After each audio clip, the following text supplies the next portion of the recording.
കൂടെ നിൽക്കുമെന്ന് നമ്മൾ കരുതുന്ന സഹോദരങ്ങൾ വഴിയിൽ കാണുന്ന പൊട്ടക്കുഴിയിലേക്ക് നമ്മളെ വലിച്ചെറിയുമ്പോൾ ഒരു വേളയിൽ നമ്മൾക്ക് വേദന തോന്നാം. പക്ഷേ അപ്പന് നമ്മളോടുള്ള സ്നേഹവും ആ സ്നേഹത്തിൽ നിന്ന് വെളിപ്പെട്ടു വന്നതായ മേലങ്കിയും ആ മേലങ്കിക്കകത്തും അപ്പന്റെ സ്നേഹത്തിനകത്തും ഒതുങ്ങി നിന്നാൽ മുത്തച്ഛനായ അബ്രഹാമിനോട് ദൈവം പറഞ്ഞ വാഗ്ദത്തം നിറവേറില്ല എന്നത് ഉറപ്പാണ്.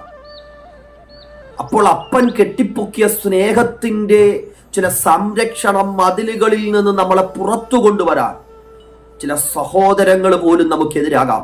പ്രിയരെ, ചിലർ നിങ്ങൾക്കെതിരാകുന്നത്, ചിലർ ചില കുഴികളിലേക്ക് വലിച്ചെറിയുന്നത് തകർക്കാനല്ല, ചില സംരക്ഷണ ഭിത്തികളെ ഭേദിച്ച് പുറത്തു കൊണ്ടുവന്ന ദൈവം നമുക്ക് വേണ്ടി ഒരുക്കുന്ന വാഗ്ദത്വത്തിന്റെ പന്ഥാവിലേക്ക് നടന്നു നീങ്ങുന്ന പെരുവഴികളാണ് ഇന്നത്തെ പ്രതിസന്ധികളെന്ന് തിരിച്ചറിഞ്ഞ് മുന്നോട്ട് പോകാൻ ദൈവം ഇടയാക്കട്ടെ. God bless.